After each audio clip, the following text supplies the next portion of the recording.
નમસ્કાર દર્શક મિત્રો, આપ જોઈ રહ્યા છો TV9 ઇન્ડિયા। હવે જોઈએ અગત્યના સમાચાર। આરોપી ગુરુપ્રસાદ કોઈના રિમાન્ડ દરમિયાન થયો વધુ ખુલાસો। આરોપીએ 9 યુવતીઓને ફસાવી હોવાની હકીકત આવી સામે। હૈદરાબાદમાં પણ યુવતી આરોપી વિરુદ્ધ ફરિયાદ નોંધાવી। આરોપી ફેક પ્રોફાઇલ બનાવી NRI હોવાની હકીકત જણાવી મહિલાઓ સાથે કરતો હતો છેતરપિંડી। આરોપી પોતાની વાતોમાં ફસાવી યુવતીઓને ફસાવી બ્લેકમેલ કરી રૂપિયા પડાવતો હોવાનો થયો ખુલાસો। હાઈ-ફાઈ પ્રોફાઇલ બતાવી યુવતીને ફસાવી ફ્રોડ કરતો હતો। કમિશનરશ્રી સુરત શહેરની સૂચનાથી સુરત શહેરના નાગરિકોને ભોગ બનતા અટકાવવા માટે અને ખાસ કરીને જે બહેનો દીકરીઓની સાથે કોઈ પણ પ્રકારનું સાયબર ક્રાઇમ થયું હોય તેને શોધી કાઢવા માટે સૂચના આપવામાં આવેલ। તે અંતર્ગત સાયબર ક્રાઇમ સેલની અંદર અગાઉ 56 નંબરનો ગુનો નોંધવામાં આવ્યો હતો, જેની અંદર મૂળ આંધ્રપ્રદેશના નિવાસી એવા ગુરુપ્રસાદ કોવીની ધરપકડ ચેન્નઈ ખાતેથી સાયબરની ટીમ દ્વારા કરવામાં આવી હતી।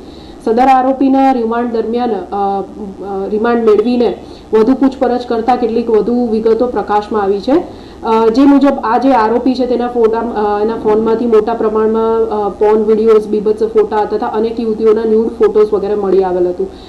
વધુમાં તેના મોબાઈલની વધુ તપાસ કરતા કુલ 9 યુવતીઓને એણે અલગ અલગ રીતે શિકાર બનાવી હોય। કોઈને ફોટો મારફતે, કોઈને બિઝનેસમેન તરીકે કાં તો જીમ ટ્રેનર તરીકે પોઝ કરીને ખોટી પ્રોફાઇલ બનાવીને વિશ્વાસમાં લઈને તેમને લોન અપાવવા કે બિઝનેસ સેટ કરવા કે કોઈ પણ રીતના તેમની પાસેથી પૈસા લીધા હોય એવી અલગ અલગ યુવતીઓની, ભારત દેશના અલગ અલગ રાજ્યોમાં રહેતી યુવતીઓની વિગતો મળી આવેલ। સાયબર સેલ દ્વારા યુવતીઓનો સંપર્ક કરી બિલકુલ પૈસા નહીં આપવા તથા તેઓને આ શખ્સની વિરુદ્ધ ફરિયાદ દાખલ કરવા માટે જણાવવામાં આવેલ। તે અંતર્ગત એક દીકરીએ હૈદરાબાદની અંદર જે સાયબરાબાદ છે તે સાયબરાબાદ પોલીસ સ્ટેશનની અંદર કુલ 32 લાખ રૂપિયાનું ફ્રોડની સાયબર ક્રાઇમ પોલીસ સ્ટેશનની અંદર ફરિયાદ આપેલ છે। આ ઉપરાંત જે જરૂર પડે ગાઈડન્સની અત્રેથી પૂરું પાડવામાં આવે છે જે ભોગ બનનાર છે તેઓને। સાથે સાથે ખાસ આ કેસની અંદર જે બધું બીજી વિગતો ધ્યાનમાં આવી છે એ મુજબ છે કે આરોપી પોતાના ફોનની અંદર સૂઝ, ટિન્ડર, બમ્બલ, ફેટ લાઈફ નામની અલગ અલગ જે ડેટિંગ વેબસાઇટ્સ, ડેટિંગ એપ્લિકેશન્સ છે એનો યુઝ કરતો હતો। આરોપીએ અલગ અલગ ફેક પ્રોફાઇલ બનાવેલી હતી, જેની અંદર એ યુરોપિયન પર્સન હોવાનો દેખાડો કરતો હતો।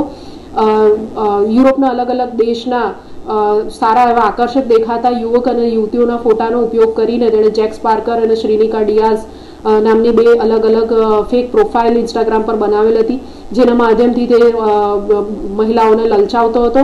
અને સાથે સાથે જે શ્રીનિકા ડિયાઝ નામની એણે પોતાની આઈડી બનાવી હતી, એના મારફતે છોકરીઓનો વિશ્વાસ જીતીને એણે પોતાની સાથે એમને મદદ કરવાના બહાને એ રીતના એમનો વિગતો મેળવતો હતો। અને ત્યારબાદ એ પોતાના જ એકાઉન્ટથી પોતાની ઓળખ જેક્સ પાર્કર તરીકે આપીને ફિમેલ એકાઉન્ટમાંથી મેલ એકાઉન્ટની એ રીતના કાં તો પોતાના અસલી એકાઉન્ટનું તરફ એની ઓળખાણ કરાવીને કે આ મારો મિત્ર છે, તમને મદદ કરશે, એવી રીતના અલગ અલગ રીતના તરકટ રચીને ઘણા બધા લોકોને ભોગ બનાવવાની કોશિશ કરતો હતો।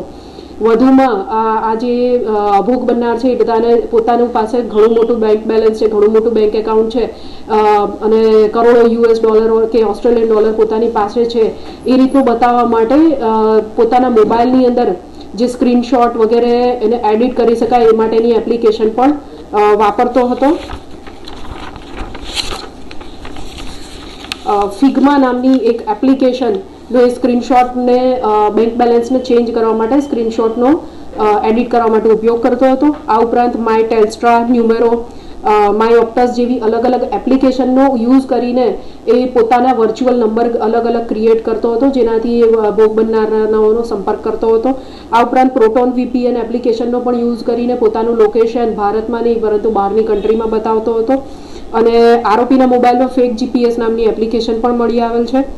અને આ ઉપરાંત મહિલાઓનો સંપર્ક સાધવા માટે બીજી પણ એમોનો ઉપયોગ કરતો હતો, જેમ કે ગૂગલ પરથી સારા એવા બંગલોઝ અને ફ્લેટ્સ લક્ઝરિયસ હોય એના ફોટા ડાઉનલોડ કરીને ફેસબુક પર અલગ અલગ જે ગ્રુપ હોય છે ફ્લેટમેટ્સ વગેરે એની અંદર પણ એ પોતાને ફ્લેટમેટ જોઈએ છે અને પોતે ફિમેલ છે એ રીતે પોઝ કરીને એકાઉન્ટ્સ ઉપર એ પોસ્ટ કરતો હતો આ ઘરના ફોટા કે મારે ફ્લેટમેટ જોઈએ છે.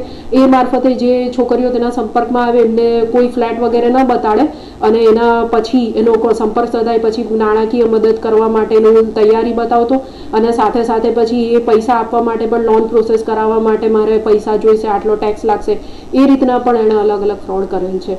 આ હજુ અત્યારે આરોપીના રિમાન્ડ પૂરા થયેલ છે અને સાયબર સેલ દ્વારા આગળની જે કાયદાકીય કાર્યવાહી અને તપાસ ચાલુ છે. અત્યાર સુધી કેટલા લોકો ભોગ બની ચૂક્યા છે? હાલના તપાસ પ્રમાણે કુલ 9 લોકો ભોગ બની ચૂક્યા છે.